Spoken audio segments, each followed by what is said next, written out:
Olá, classe! Como os alunos do professor Tiburcio cresceram. Que alegria estar aqui. Uma honra mesmo, com essas duas figuras que eu vou introduzir agora para esse painel, participando da Campus Party Nordeste, pessoal. Está rolando, que legal. Que legal. Demais mesmo. Eu já vou apresentá-los, eu só vou antes... Tem gente que não me conhece, então... Tem gente que viu o CQC, tem gente que viu Castelo Rá-Tim-Bum, Ernesto Varela, mas talvez muita gente não sabe que, para estar aqui hoje, para fazer comunicação, eu me graduei em engenharia. E não estou mentindo. E eu tenho uma honra hoje de estar aqui falando de tecnologia com vocês, com dois engenheiros, colegas aqui, Laís e Gerino. Vamos dar as boas-vindas a ele. Chega aqui, chega aqui. E aconteceu uma coincidência curiosa aqui. Eu vou fazer o seguinte, eu vou pedir para você sentar ali, Laís, para eu poder ficar olhando para vocês assim, ó, na nossa conversa. Pode ser? Aconteceu uma coincidência que vocês vão reparar agora na hora que eu falar o nome completo deles, que é a família Xavier, né? Gerino Xavier, Laís Xavier, professor Xavier. Então... Não é? Falei, cara, que coincidência, né? A mesa do Xavier. A mesa do Xavier. E a nossa conversa aqui é sobre o cenário da tecnologia em Pernambuco, especificamente em Pernambuco, mas no Nordeste também. Mas como os dois são figuras centrais aqui da cena de tecnologia de Pernambuco, eu vou procurar explorar com eles esse assunto. Mas vou pedir que eles próprios se apresentem, tá? Para vocês, para a gente, né, conhecer melhor como que começa a história de cada um. Eu vou pedir para vocês isso. Como que a tecnologia chegou na vida de vocês e como que vocês se apresentam, quem é você e o que você faz, para quem não conhece. Vamos conversar com a Laís. Primeiro, assim, se é alguma coisa do Gerino, Laís? Será? Então, Gerino é meu pai. Ah, tá. E eu entrei na área de tecnologia, né? Eu via tecnologia em casa o tempo inteiro. E eu sempre fui boa na área de exatas, tá? Sempre foi uma aptidão que eu tinha. E aí, na hora que eu fui fazer vestibular e escolher o curso, eu tentei escolher todos menos tecnologia. Porque eu não queria ser filha de Gerino eternamente, né? E aí, eu tentei escolher ali um curso, eu disse, pô, vou ver aqui na área de engenharia o que é que eu gosto, né? Aí fui lá conversar com o pessoal de engenharia civil, engenharia mecânica, eletrônica, elétrica. Confesso que de tudo que vi, realmente o que bateu foi a computação. Ciência da computação. E aí eu fiz ciência da computação, me escondendo na faculdade. Todo mundo conhece ele, né, no meio acadêmico e tal, e a gente fez um acordo dele não dizer a ninguém que era meu pai, e não podia dizer.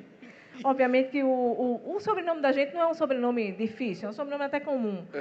Então, assim, Xavier tem um monte aqui, né? Ninguém precisa saber que eu sou a filha dele na faculdade. E eu já comecei revelando esse segredo. Já pensasse? O que é isso? Então, a gente começou escondendo. E aí eu começo minha vida profissional toda escondida. Eu fazia as entrevistas nas empresas para entrar, fazer estágio e tal. Não contava nem a ele, nem a seu ninguém, que era para ninguém saber que eu estava no processo seletivo. Legal. E aí eu lembro que no dia da minha formatura foi o dia que as pessoas de fato souberam que eu era filha de Gerino. E aí meu painho. E a gente desceu lá e olha a cara de felicidade do Gerino. Vocês estão percebendo ou não? Tá e se aí foi assim que eu desmanchando. entrei no mundo da tecnologia. E é legal você contar essa história, porque mostra que não é nepotismo esse painel, né? Vocês estão percebendo. São duas figuras que cada um com a sua história, né, tem o que compartilhar aqui com vocês. Gerino, sua vez. Bom, boa tarde a todos, a todas. Público maravilhoso, todo mundo muito jovem, todo mundo já deve ser colega, se não for, será. E quem quiser ser filho meu, basta dizer, sou filho de Gerino. Pronto, está resolvido. O Marcelo, como é Xavier, é meu sobrinho lá e já é minha filha mesmo, né? Então, você dá a benção ao tio, tá, Marcelo? Essa história, assim, eu entrei na área de computação porque vim num momento muito difícil da vida acadêmica no Brasil para todo mundo. Era a época da ditadura, então eu era aluno de física e, assim, as coisas... Me envolvi no movimento estudantil, que eu não me arrependo e recomendo a todos, que eu acho que isso é um grande aprendizado, mas as coisas foram engrossando, engrossando, engrossando. Chegou uma hora que eu tive que parar. Meu pai tinha muito medo de tudo. Minha mãe queimou um monte de livro meu de Marx, de Engels. Sua mãe Minha queimou? Mãe queimou porque disseram a minha mãe, se ver ele que esses livros vão prendê-lo. Aí minha mãe foi e queimou Marx, Engels, Trotsky. Querendo te proteger, claro, né? E eu fiquei muito triste com isso tudo. Aí passei um tempo, quando eu volto, aí fui para o curso de computação, porque não tinha... Quando eu cheguei, eu achei chato, porque achava tudo muito fácil. Porque quem vinha de física, qualquer outra coisa é fácil, né? Aí fui levando, fui me encantando, odiava programar. Odiava programar. Achava um trabalho repetitivo, aquela coisa chata, não sei o quê, mas eu gostava de projetar. Aí me identifiquei com isso e aí fiz sucesso muito jovem. Assim, Laís é minha primeira filha, e aí quando Laís nasceu, eu tinha 23 anos. Então, já tinha me formado, e aí, mola, rapidinho, a minha ascensão profissional, eu posso fazer uma confissão aqui, não foi nada do outro mundo, não foi nada difícil, porque as coisas realmente aconteceram de maneira suave para mim. Foi empresa? Foi. Eu fui da Petrobras, pedi demissão porque acordava cedo, eu odiava acordar cedo. Tá. Essa história de acordar cedo, assim, aconteceu que eu estava vindo de Guamaré, eu sou carnavalesco. Então, eu estava lá em Natal, pela Petrobras, e aí aconteceu eu voltaria de helicóptero. Chegou lá, o piloto disse, o helicóptero quebrou. Eu disse, tá, tudo bem. Semana pré-carnavalesca. Eu não gostei. No outro dia, disse, e aí? Ele disse, a peça está chegando de São Paulo, chega no meu dia. Aí, a gente no almoço, eu disse, a peça chegou. Ele disse, chegou, mas não se viu. Eu disse, rapaz, tá ruim. Aí, quando é de noite, eu disse, e aí? Pediu a outra peça, chega quando? Ele disse, chega hoje no voo da meia-noite. Quando é no outro dia de manhã, no café da manhã, que hora a gente sai? Ele disse, a gente não sai. O problema é maior do que eu imaginava. Eu disse, tchau, você vai ficar sozinho com a sua aeronave, aí eu vou embora. Aí eu pedi um carro lá na Petrobras, disseram, não tem carro, tal. Eu disse, tá bom, me arruma uma carona que eu vou na cidade alugar um carro e vou embora, não fico aqui.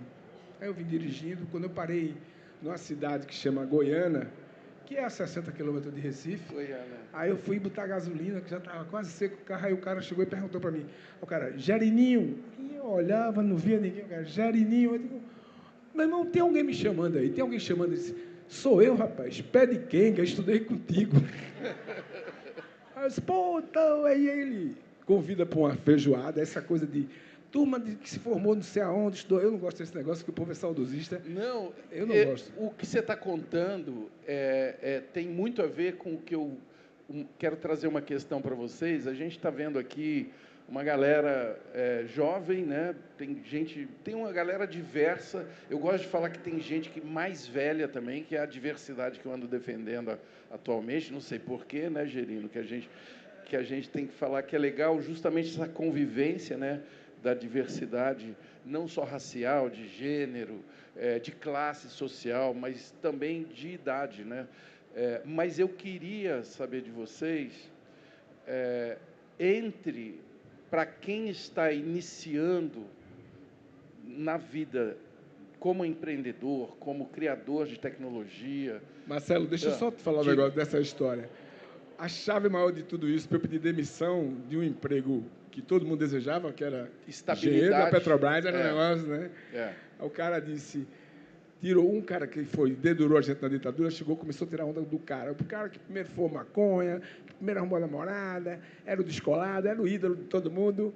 Aí perguntou pro cara assim, rapaz, já arrumei 4 empregos para tu não dura emprego. Qual é o teu problema? Aí o cara disse, rapaz, é porque eu só acordo na hora que o sono acaba. E aí eu decidi pedir demissão da Petrobras. E comecei minha carreira de empreendedor. Legal. Na carreira de empreendedor, e eu quero que a Laís conte agora quais são os empreendimentos que ela está envolvida, eu queria saber de vocês o seguinte, para mim é uma questão muito relevante. Como encontrar os parceiros para a colaboração? Vocês têm alguma dica? Diga aí, Laís. Assim, eu tenho 2 empresas, a Mídias Educativas e a Muda Meu Mundo. A Muda Meu Mundo, hoje, eu sou CTO, e a Mídias Educativas eu estou no conselho. E as 2 empresas tais, a primeira, eu encontrei meus pares no ambiente de trabalho. A gente trabalhava junto, numa empresa, e aí a gente foi formando ali aquele grupo, e, de repente, a gente estava com a sinergia boa, com um bom problema para resolver, e resolvemos abrir a Mídias. Isso foi desse jeito, e foi massa, porque a gente tinha complementariedade técnica na época, para se juntar, sabe? Então, foi bem bacana. Já a Priscila, que é minha sócia na Muda Meu Mundo, a gente encontrou no programa de aceleração do Itaú. E nesse programa de aceleração, era um programa de aceleração de negócios sociais. Tinham 300 negócios no país que estavam concorrendo, só foram selecionados 6. E a gente foi junto para esse negócio ser acelerado, né? Sim. Priscila, ela estava sozinha enquanto empreendedora na empresa dela, estava na minha lá, na Mídias Educativas, e ela estava precisando de alguém da área de tecnologia. A priori, eu não tinha interesse de entrar, porque, obviamente, nem ela tinha interesse de me chamar, né? A gente estava só trocando enquanto amizade lá. Só que a gente percebeu uma complementaridade muito forte entre nós duas. E esse foi um ponto, porque ela era uma pessoa que entendia do agro, ela entendia, de fato, do negócio que a gente estava tentando resolver. Enquanto eu tenho, obviamente, skills técnicas, e, além de ter skills técnicas, eu tenho skills de gestão, porque eu já vinha de outra empresa como CEO. Então, quando a gente começa a trocar, né, pensar no pitch, Priscila fazendo os pitch, a gente conversando, enquanto amiga lá, se trocando, a gente conseguiu perceber essa sinergia, essa troca e esse entendimento de que ela tinha alguma coisa que eu não tinha, eu tinha alguma coisa que ela não tinha. Então, esse foi um bom ponto de partida para a gente se juntar. Complementariedade. Complementariedade. Agora, e assim, eu acho que isso é um grande desafio, sabe, Thais? Você encontrar bons sócios. Sim. Porque às vezes é complementar, mas os valores das pessoas entre si são valores que não comungam. Então, por mais que a gente tenha habilidades complementares, você precisa estar atento, muito atento, à forma de ser do outro, o jeito que leva a pessoa a decidir determinadas coisas. Que tipo de valor que você está falando? Eu acho que valor ético é um valor importante para caramba. É a forma de encarar o mundo, a forma de entender, porque a gente toma decisão o tempo inteiro à frente de empresa. E se a gente parte da mesma premissa ética, se a gente parte do mesmo ponto de vista de valor, se a gente tem o mesmo entendimento, eu posso tomar decisão sozinha porque estou no meio de um buruçu e preciso resolver, ou Priscila tomar uma decisão sozinha, mas a gente tem a compreensão de que tanto eu quanto ela, a gente tem a mesma perspectiva de fim, sabe? O jeito que a gente usou para tomar decisão é que é diferente, talvez, mas o que move as duas enquanto sócias para tomar decisões é a mesma coisa.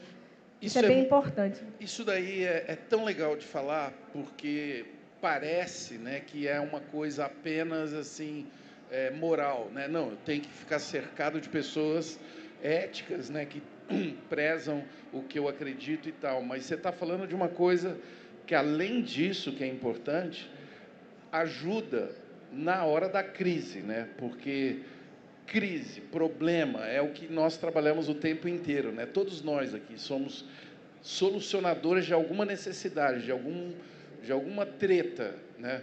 E é nessa hora que, quando você não se alinha, não é verdade? Aí é complicado. Aí fica complicado. E essas não foram minhas primeiras sociedades, eu tive sociedades anteriores. E aí, veja, quando eu falo de um conflito ético, eu não estou dizendo que a pessoa é uma pessoa ruim, ou que ela tem algum desvio de conduta. Não estou falando sobre isso. É assim, Por exemplo, a minha perspectiva em relação ao coletivo é uma. A perspectiva que meus outros sócios tinham em relação ao coletivo era outra. E não quer dizer que estava errada dele, só que estava diferente. Então, na hora da gente tomar decisões a respeito de pessoas, a respeito do que a gente ia tomar decisão estratégica do negócio de planejamento, era diferente. Sim. Então, e aí chegou na hora que isso se apresenta, tá, galera? Rápido. Claro. E aí é importante que vocês tenham essa percepção, esse beleza. Não dá para seguir junto, dá para a gente ser amigo, dá para a gente fazer outra coisa. Ou seja, nem sempre o melhor amigo é o melhor parceiro. De jeito nenhum. Ele é um parceiro para conversar sobre tudo, né? Sobre a vida. Para negócio, eu acho que as complementaridades de habilidades é super importante e o alinhamento de valores é altamente importante, talvez até mais. Maravilha. Eu fiquei tão emocionado na hora que eu cheguei aqui que eu esqueci de dizer que eu vou guardar um tempo para perguntas e respostas de vocês, combinado? Eu espero que nós tenhamos um tempo aqui no final. Quem me estimulou a falar de colaboração e parcerias foi você contando a história lá do seu amigo. Você quer dar o seu pitaco nessa, como que a gente encontra parceiros Claro, na vida de trabalho, na vida profissional? Veja, tivemos uma experiência, na terceira empresa que eu abria, eu tive a experiência de fazer uma integração de equipe. Tinha contratado uma psicóloga para fazer uma integração de equipe. O resultado foi tão fantástico, tão impressionante, que a partir daí mudou minha cabeça, a maneira de enxergar as coisas dentro da corporação, dentro da relação com as pessoas. E aí eu sou muito convidado para dar palestra na universidade, na cadeira de empreendedorismo, fundamentalmente. E aí uma das coisas que eu recomendo hoje é o seguinte: olha, a gente precisa contemplar a diversidade dos grupos que se juntam para ser sócio. É muito importante a presença de uma mulher numa equipe que tem comando, que dá ordem, tá? Que dá direção. E aí eu acho que seria... Por quê? Por que é importante? Porque é um olhar diferente. A gente foi educado para não enxergar os mesmos valores, infelizmente. Essa geração que está chegando aí está pensando de uma maneira diferente. Mas a minha geração, a sua geração, a geração dos nossos pais vê diferente. Então, como eu, até aquele momento, eu só tinha sido pai de filhas mulheres, aprendi a lidar com isso muito facilmente. Mas, do ponto de vista empresarial, o que eu digo nas palestras de empreendedorismo é o seguinte: chama na hora que tiver um grupo. Tem os grupos da escola, né? Vai fazer trabalho disso, trabalho daquilo. Se há afinidade entre as pessoas, convida um psicólogo para fazer uma terapia de grupo e ver se esse negócio é liga ou é motivação só. Porque eu já tive sociedade, eu já perdi um negócio muito, muito, muito promissor. Porque eu tinha 2 sócios. Eu era o líder do negócio, chamei 2 ex-estagiários, viraram meus sócios. São pessoas ótimas. Mas, na hora de decidir, complica, porque, assim, aquele cliente é chato, não vou lá, não. Ele já estava ganhando dinheiro, assim, ó. Você tem 2 trilhas para caminhar para a infelicidade. Uma onde tem muito dinheiro e a outra onde tem motivação, sacrifício e pouco dinheiro. Qual é a que leva à infelicidade primeiro? A que tem muito dinheiro. Se a pessoa não tem informação, não tem para ter dinheiro, é o risco de quebrar valores, é risco de quebrar amizade, é risco de soberba, é risco de tantas coisas nefastas. Tomar um atalho que não tem a ver com o negócio. Pois é. Você vê uma coisa, tem um deputado aqui, que eu não vou citar o nome, até porque é época de campanha, e ele, numa conversa com esse empresário, ele disse o seguinte: rapaz, tem um problema de crescimento aqui. As pessoas aqui, para se tornar uma empresa de classe mundial, precisam cuidar da cabeça primeiro. Porque o cara, quando ganha seu primeiro 1 milhão, já compra uma casa em Gravatá. Acho que você sabe onde é Gravatá aqui, né? Compra uma casa não sei onde. E aí você começa a tratar dos seus negócios e esquece a empresa. Então, se a pessoa não foi educada a lidar com dinheiro, a não ter limite, a não ter essa compreensão coletiva, é difícil ir. Onde você está inserido, né? E aí que chega uma hora de falar sobre um assunto que é muito relevante aqui, que é o cenário de Pernambuco. Queria ter a visão de vocês dois, como que vocês veem tecnologia em Pernambuco e quais são as características, as colaborações. Queria que você, que chegou mais cedo, digamos, mais recente nessa cena, e depois eu quero ver a visão do Gerino mais em perspectiva. Como que você vê essa transformação de Pernambuco e que papel que existe do Nordeste nessa cena de tecnologia? Thais, eu empreendo há 16 anos. Eu estou no ecossistema do Porto Digital nesse mesmo tempo. Assim que eu abri a minha primeira empresa, eu fui para lá. Era um ecossistema que estava engateando, mas que tinha um negócio que hoje eu consigo enxergar, que eu não via nessa época, que é uma perspectiva de colaboração muito grande. Existe um lema da nossa comunidade de startups, se alguém aqui for de lá vai saber o que eu estou falando, que é: quando a maré sobe, ela sobe para todo mundo. Esse lema, eu acho que ele traduz o espírito do que é o nosso ecossistema, com todas as entidades, com as representações, as comunidades. E isso, eu acho que é uma situação sui generis em relação ao Brasil inteiro. E é isso que eu acho que é a força motriz para o desenvolvimento do ecossistema tecnológico em Pernambuco em relação aos outros ecossistemas. A gente tem aí 20 e alguns anos, né? É de 2000, né? 2000, o Porto 24 Digital. anos. Teve aí 20 empresas que se juntaram, que o Gerino vai poder falar um pouquinho melhor, se juntaram e disseram: rapaz, vamos fazer um negócio aqui que a gente está perdendo gente, a gente está perdendo talento, perdendo dinheiro, a gente precisa fazer alguma coisa. Teve um contexto histórico que aí eu vou deixar para você contar, e se juntou e começou a promover o desenvolvimento local e a transformação social naquele pedaço de Recife, numa ilha. Né? Aqui, essa sensação... Muita gente, o Bandep empregava muita gente, o Mercantil veio em seguida, empregava muita gente. E aí o que é que acontece? O Banorte fecha, a Alcoa é vendida e o Bandep, o Mercantil também fecha. O que é importante numa economia é a decisão local.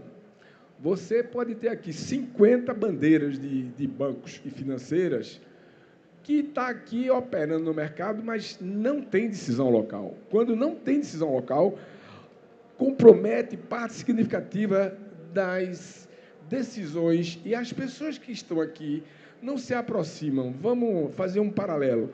Na cultura, nós somos muito ricos, muito pujantes na cultura. Nós já tivemos, em Pernambuco, espera de até 4 meses para uma pauta de teatro. E a gente tinha, na época, acho que 9 teatros em funcionamento. Mas, na hora que a gente perde essa pegada local, você que é produtor de teatro, de dança, de pintura, sei lá, qualquer coisa, qualquer expressão de arte, você vai falar com quem? Quem está aqui não manda em nada. Tem que aqui obedece ordens. Então, essa percepção, a gente discutia muito, sentava junto, eu, Zé Cláudio, Silvio Meira, Fred Arruda, muita gente. Isso é pré-Porto Digital. Pré-Porto Digital. E uma das coisas, a universidade começa a ganhar espaço na formação de mão de obra absolutamente qualificada, diferenciada. Então, começa a discussão, cria-se o Softex, porque existia um problema muito sério na balança comercial, que a gente importava 90% do que a gente consumia de tecnologia. Então, um programa do governo, através do MCTI, cria o Softex, que era uma sociedade para exportação. E aí, quando a gente começa nesse negócio, a gente começou a ver que o buraco era mais embaixo. Exportar não é óbvio, não é trivial, e os critérios de qualidade internacional é muito alto. Então, assim, você fazer algo de classe global não é óbvio, não é nada trivial. Então, a gente faz o Softex, do Softex a gente começa a imaginar o Porto Digital. Cláudio Marinho é um grande urbanista, e aí Cláudio Marinho enxerga, todo mundo queria que fosse na universidade, Cláudio briga para vir para o Recife Antigo, porque aquilo é um patrimônio histórico belíssimo, e patrimônio histórico a gente só cuida com gente. Não adianta, pode botar $1 bilhão, recupera, daqui a 5 anos não vale mais nada. Você só recupera com gente, com moradia. Gente ocupando. Gente ocupando, é preciso ocupar. E aí a gente vai lá, para os mais jovens que não sabem, aquilo ali era uma região de prostíbulo. Né? E muito decadente, até muito a arquitetura, né? Meio largado mesmo. Pois é, então, assim, era realmente... Jarbas Vasconcelos, quando governador, fez uma intervenção para tentar levar bares e restaurantes para lá, inserindo cultura, mas como não tem gente no cotidiano, numa determinada hora da cidade, o bairro morre, se acaba, não existe. E aí a gente começa a fazer, vem para o Porto Digital, e todo mundo pega os escombros para recuperar, com uma dificuldade enorme, porque tem o IFAM que está lá no seu papel, um bom papel. Estou aqui olhando de frente, não posso falar muito IFAM, não, porque tem aqui uma das maiores restauradoras do país, que está aqui me olhando. Pésside, muito obrigado por estar aqui me ouvindo. É isso aí. Cuidar da cultura, né? Cuidar da história, junto com a tecnologia. Eu até vou te interromper, porque eu fico muito tocado com a narrativa do Porto Digital. Eu tenho o privilégio de ser muito amigo do Silvio Meira, que é um rapaz muito crítico, tem um espírito crítico que eu admiro demais. E eu perguntava para o Silvio, eu falava, quando eu tive aqui em 2003, logo no comecinho do Porto Digital, eu falava assim, Silvio, São Paulo está há décadas tentando recuperar o centro. Aliás, até hoje, né, se fala disso, São Paulo tem que recuperar o centro histórico e tal. Por que vocês já estão conseguindo de uma maneira consistente e efetiva e São Paulo não consegue? Ele falou, é muito fácil responder, vocês têm muito dinheiro. E aí é exatamente o ponto que você traz. Quando você tem muito dinheiro e canaliza de uma maneira equivocada, pode ser muito mais difícil fazer o que você está tentando fazer, né? A gente tem, agora, na briga da reforma tributária, né? Eu sou o presidente da Federação Nacional das Empresas de Tecnologia. E aí, assim, eu passei esse ano quase toda semana indo para Brasília. Não obstante gostar muito de Brasília, mas para ir para a tarefa que eu ia é péssimo. E é porque a fase de insucesso se sucede, né? Mas a gente conseguiu, a duríssimas penas, uma única conquista nessa reforma tributária para o setor, foi que, onde tem parque histórico, a exemplo do que é a Ilha do Recife, houve uma concessão na reforma tributária para que empresas de tecnologia que ocupem esse espaço e recuperem esse espaço, haverá redução, vai para a alíquota especial de 60%. Isso é bom para Pernambuco, é bom para São Paulo, é bom para o Rio de Janeiro, que está decadente também o centro, é bom para toda a cidade. A única cidade que não tem centro decadente é Florianópolis. Eu não me lembro de outra. Porto Alegre tem problema, São Luís tem problema.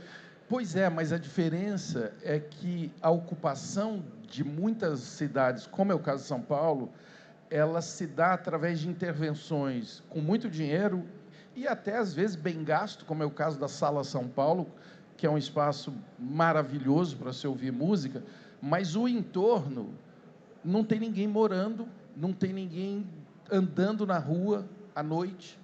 Ou seja, se você não ocupar a cidade com gente, com comércio, com calçada, com... Não é? Espaço sem fofoca não tem vida. Se não tem vida, não rola. Pô. Qual a importância da fofoca na vida da gente? Nós estamos aqui na Campus Party, você pode imaginar o pessoal que está acampado aqui, né?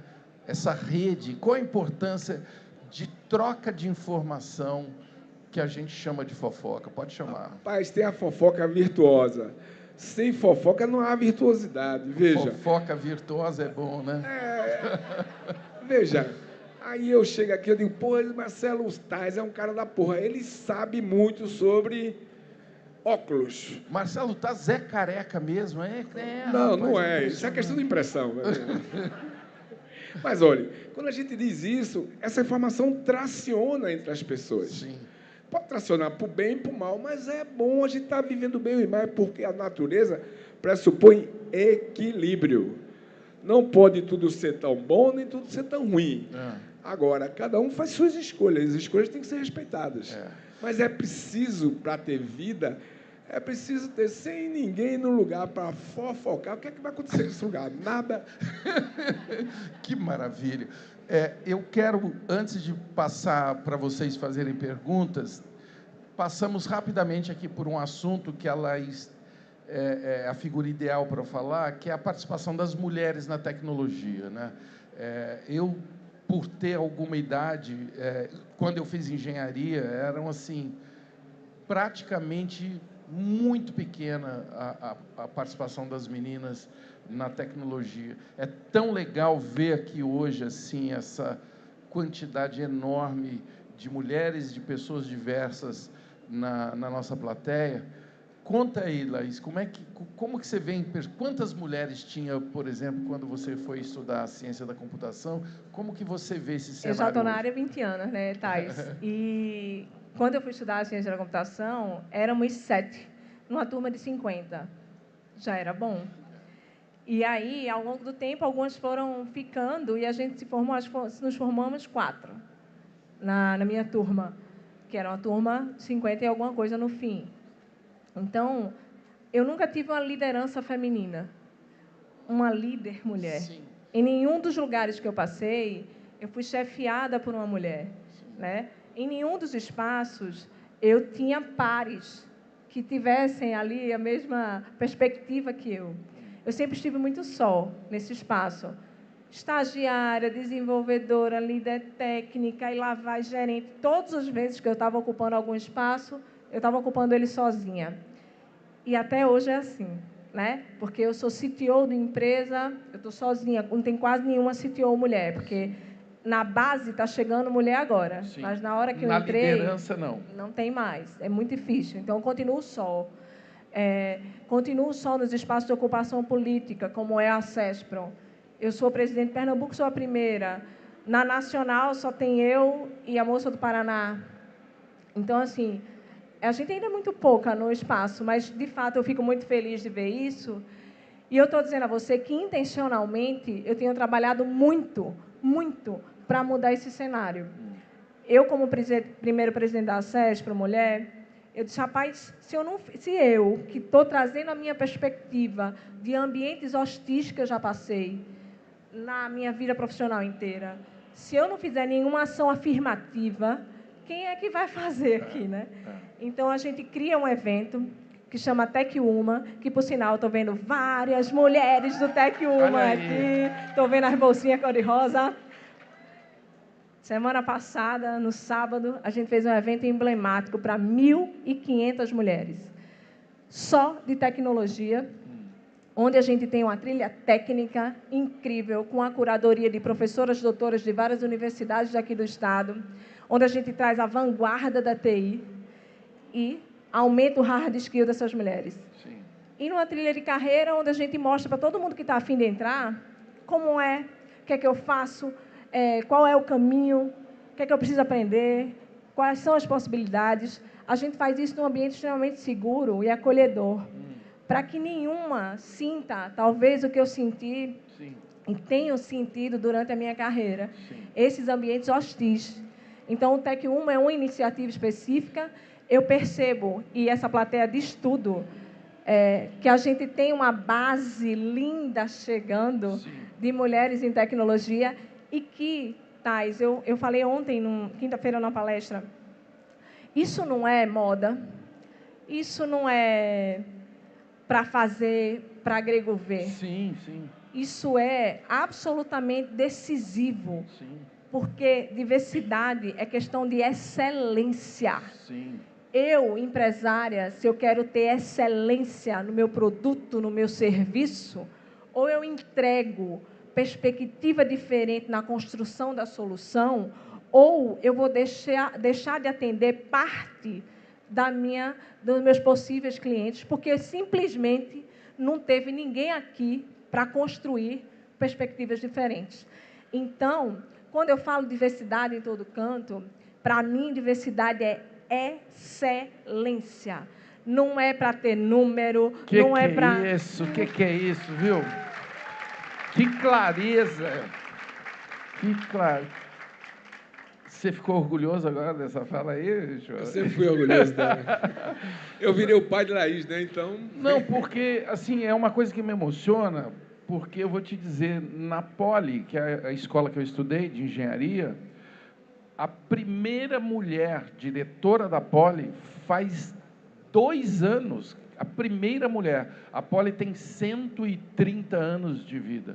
E é uma garota minha colega, Liede, que hoje é a presidente do IPT, que é outro Instituto de Excelência de Tecnologia. Então, vocês que estão chegando trazem uma perspectiva e, obviamente, um modelo, né? Você é um modelo, você sabe disso, né? É uma responsa mesmo. Além do que você já falou, né, de criar ambientes de acolhimento e etc., mas é modelo, porque sem diversidade, e isso não é papo de ESG, né? ESG é importante. Agora, você não falou de ESG, você falou de excelência, com essa ênfase, né?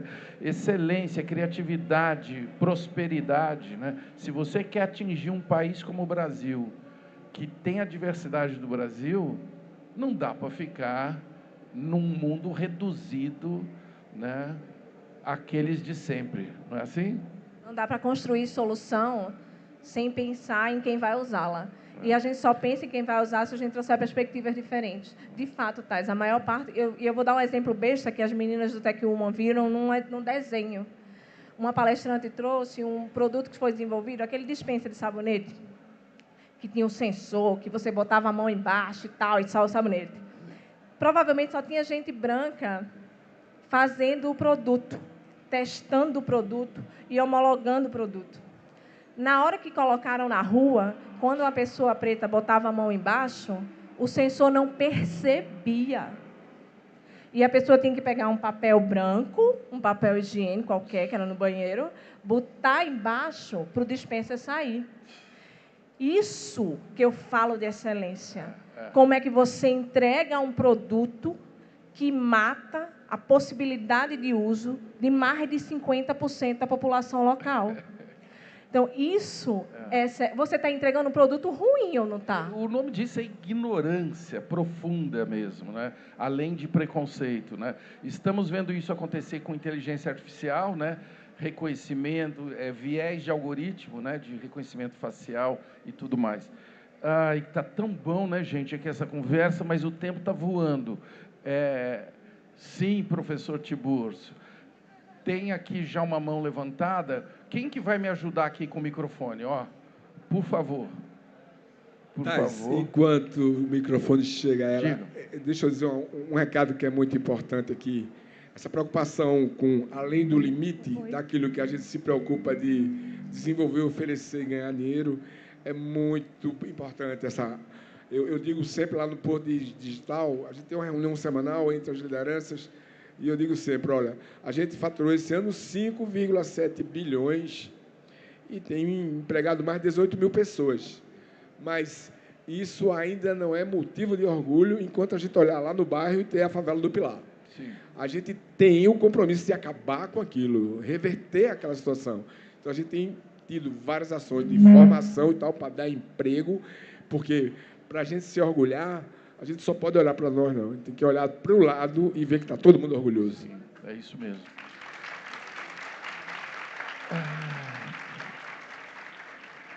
Por favor. Não? Não está. Espera aí. Vamos ver se vai resolver.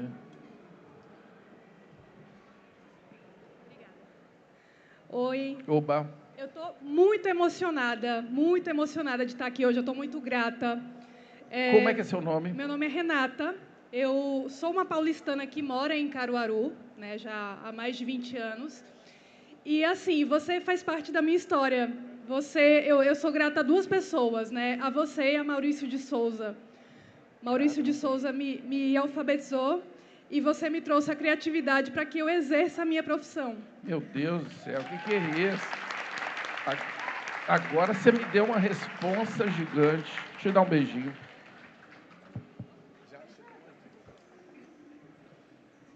Você vai fazer a pergunta agora. Eu estou muito emocionada. Então, eu sou jornalista, né? Quando eu falo de criatividade, eu falo sobre isso. E eu estou em transição de carreira. Eu estou terminando a faculdade de administração na UPE, que é uma das melhores universidades do Brasil. Eu amo a universidade. Se tiver alguém da UPE, por favor, uma salva de palmas para a Universidade de Pernambuco. E a minha dúvida é assim, pessoal. Eu sou muito inspirada por mulheres como Laís. A gente sabe que o universo de trabalho para as mulheres ele ainda é um universo cruel e que nos reduz e que nos coloca em caixinhas e que nos silencia. E as mulheres que estão numa camada social ali de classe C, como é o meu caso, meus pais não tiveram acesso ao ensino superior, eu sou filha de um motorista de ônibus e de uma dona de casa. Então, para que eu rompesse essa bolha e fosse a primeira pessoa da minha família a ter acesso à faculdade, já me colocou lá atrás, né? Eu já não saí em patamar de igualdade com as outras pessoas. E hoje eu percebo que quando você sai do mercado de trabalho e você quer dar os primeiros passos no empreendedorismo, você, de certa forma, você não sabe por onde começar. E esses ambientes de acolhimento, como você bem mencionou, ainda estão muito concentrados aqui no Recife, muito embora a gente tenha um Armazém da Criatividade em Caruaru, que é um espaço que fortalece isso. Eu queria saber, Laís, numa pessoa como eu, que está ali na classe C, naquele limbo, nem tem acesso a políticas públicas gratuitas, né, como as pessoas menos favorecidas, que estão em vulnerabilidade, e nem tem acesso a esses ecossistemas que têm mais grana e mais acessos. Como a gente consegue chegar nessas pessoas e se desenvolver, né, no empreendedorismo? Muito obrigada. Obrigado. Por favor. Nossa, já vou dizer a você um negócio. Você viu que o Tech Woman, a gente tem, e eu vou falar Tech Woman porque é um evento grande que você pode participar e pode seguir a nossa rede, tá? O Tech Woman, a gente trabalha com mulheres em situação de vulnerabilidade de forma muito forte. A gente doa ingressos, a gente esse ano deu 700 ingressos, que dá um voucher social, que a mulher consegue se alimentar ao longo do dia. Tem espaço Kids para ela chegar. Nesse espaço, a gente discute empreendedorismo, discute inserção de carreira, discute como é que a gente consegue se pôr melhor. Mas, lá em Caruaru, esse ano a gente teve um ônibus que veio de Caruaru, de Garanhuns, do Litoral Norte. A gente saiu pegando no estado inteiro e deixa eu dizer, a gente faz essa ação aqui dentro do Posto Digital de forma intencional, porque ali o ecossistema vibra. E a minha intencionalidade, deixando até que uma dentro do espaço de Recife, no ecossistema do Porto, é fazer de vocês sentirem essa vibração, sabe? E aí, para além do Tech Woman, eu recomendo fortemente que você se junte em comunidades com mulheres que estejam passando pelo mesmo processo de transição, começando a empreender assim, a sua startup, o seu negócio, porque existem ações de fomento e que são, de fato, voltadas para a mulher. Por exemplo, eu conheci Priscila num programa de aceleração de negócios sociais para mulheres. Não tinha outro público, era para a gente. Então, existem iniciativas, sim, dessa, que talvez você tenha um pouco mais de acesso se você estiver em comunidade, com pessoas que estejam aí, ó, com o mesmo processo que você. A Tech Woman é uma comunidade hoje que tem mais de 600 mulheres. Eu recomendo a todas que estão aqui, que queiram entrar, que queiram apoio, entrar lá. Maravilha. Olha, vamos lá. O nosso tempo está voando. Eu vou pedir para as perguntas serem mais sintéticas, por favor. Tem uma aqui, tem outra ali depois e outra lá. Minha pergunta é basicamente uma continuação da pergunta dela, só que com um outro olhar. De como a gente consegue ver isso dentro das comunidades e periferias fora do Recife. Porque, como você mesmo disse, existem empresas que têm isso voltado, porém, na periferia, eu posso dizer pela minha cidade, eu venho de Abreu e Lima, a gente vem de pessoas com 1 zilhão de ideias e inovações e muitas vezes com um pouco de motivação, mas falta essa guia, esse incentivo para mostrar até o caminho que ele pode tomar. Como é seu nome? Guilherme. Guilherme, nós temos essa preocupação de já ter um programa que nós realizamos há 2 anos. A gente tem 3 níveis de formação. O FAP, que é a formação acelerada de programador, é um curso de tecnólogo mais curto e que tem residência em software.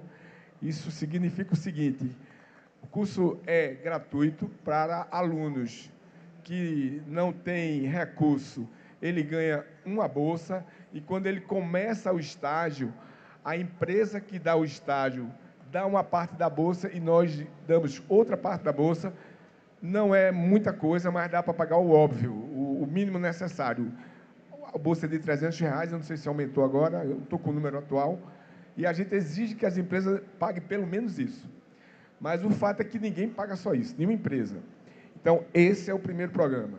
A gente tem um programa intermediário que é para universidade, que chama Embarque Digital, que aí tem um Embarque Digital que a Prefeitura do Recife fez esse programa. A gente, no Porto, pensou esse negócio, falava da falta de mão de obra. Então, ganha curso superior, bolsa para fazer curso superior, e também tem a questão de residência em software com as empresas. Da primeira turma, eu tenho notícias que mais de 50% já estão empregados, tanto de uma como de outra. Aí, a gente conversando sobre isso, a gente disse, não, mas tem aquela galera que se formou em um monte de curso, que eu não vou citar nenhum, para ninguém dizer que eu estou discriminando nenhum curso, todos são importantes, mas não tem emprego. Então, a gente conversando com o Senac, lá no ambiente do Porto, Pierre, que é o presidente do Porto, conversou com o pessoal do Senac, o pessoal do Senac queria um prédio nosso, lá no bairro do Recife.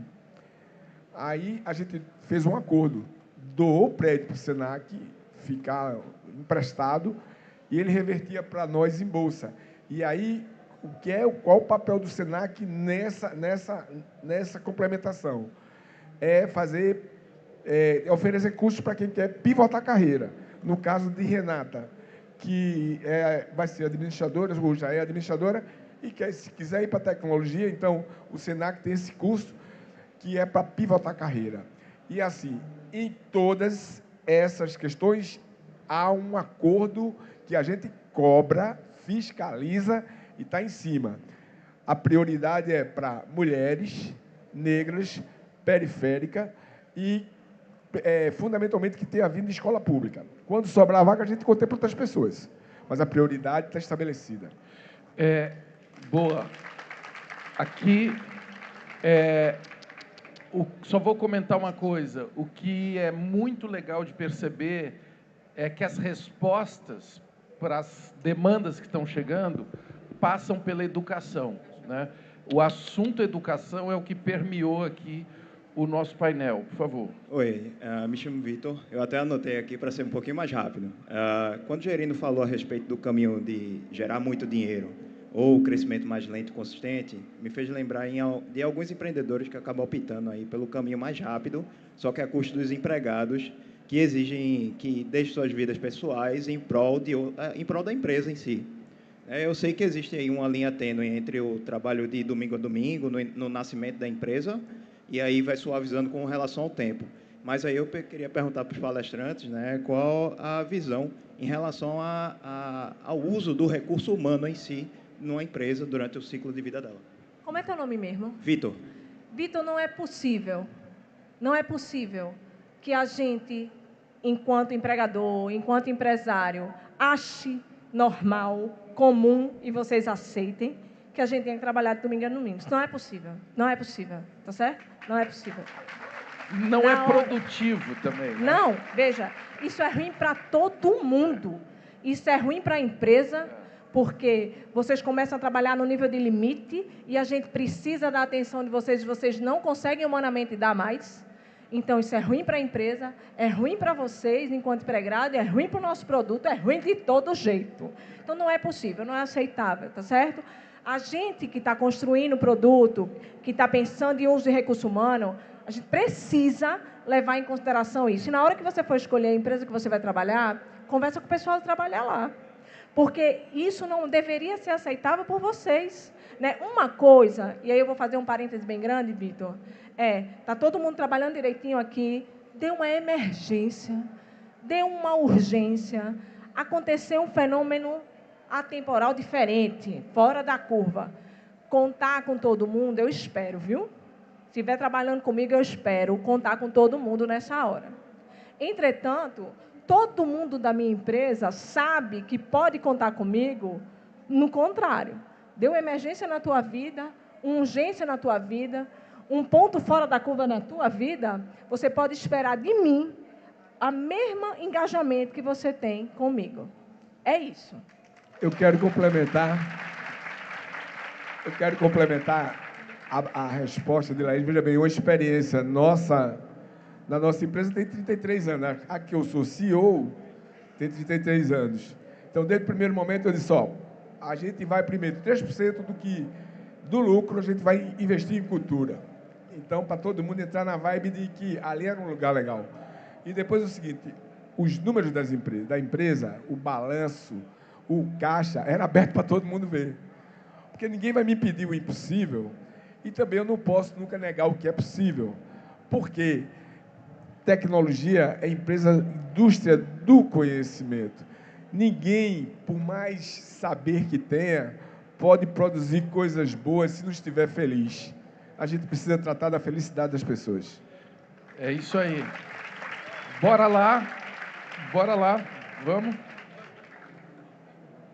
Opa, boa tarde. Diga, como é que é seu nome?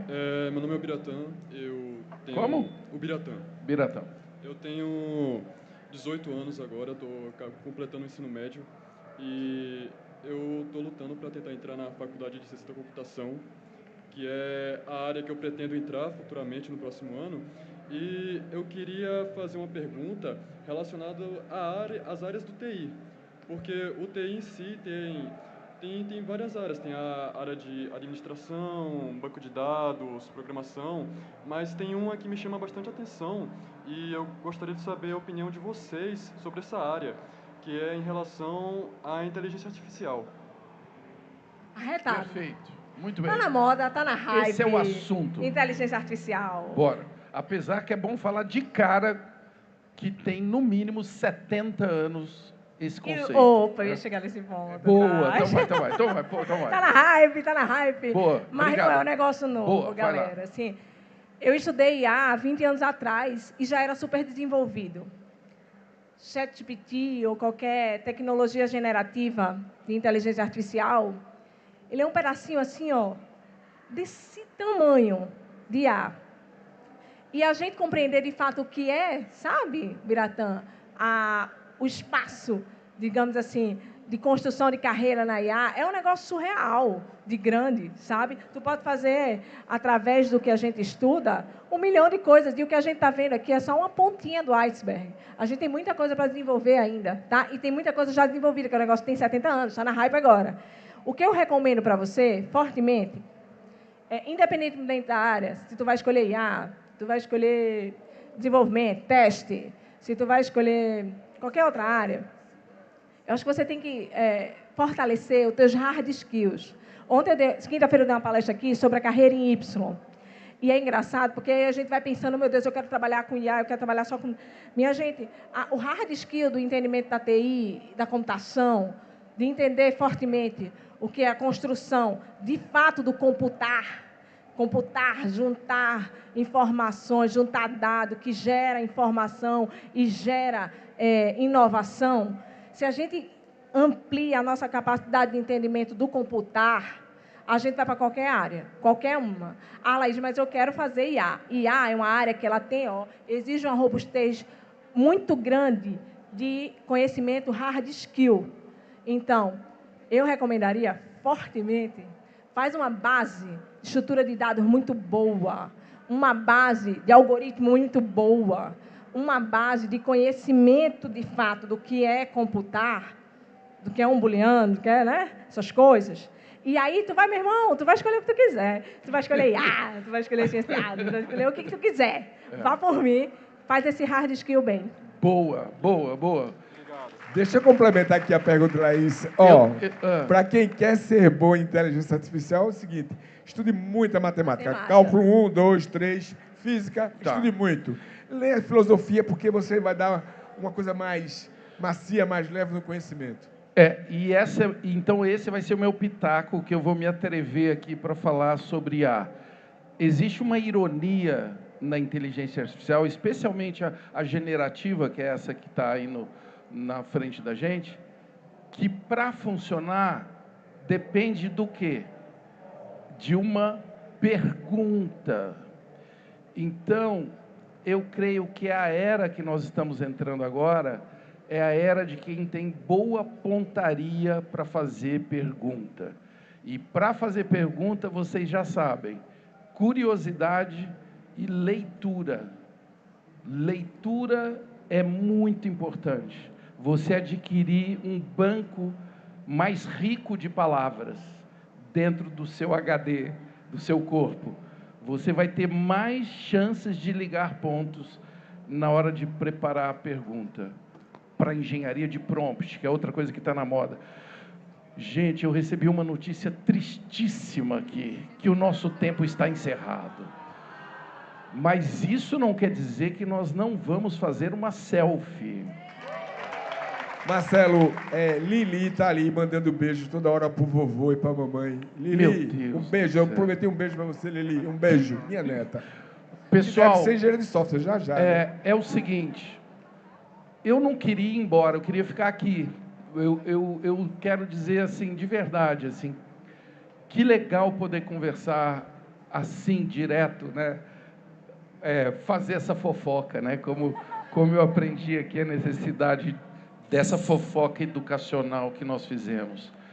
Quero agradecer imensamente a atenção, a presença de vocês, desejar que continue essa Campus Party Nordeste, que está em total movimento. Aproveitem cada momento que vocês têm aqui.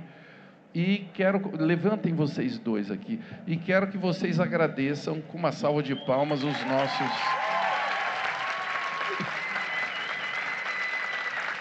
Que é isso, hein? Vamos organizar essa selfie aqui? Eu acho que a gente pode ficar aqui, ó. O que vocês acham? Tá ótimo, tá ótimo. Ó, no nível das pessoas. A gente fica aqui.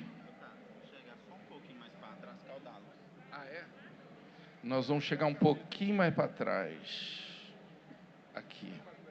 Mais um? Aqui. Atenção, preparem o penteado.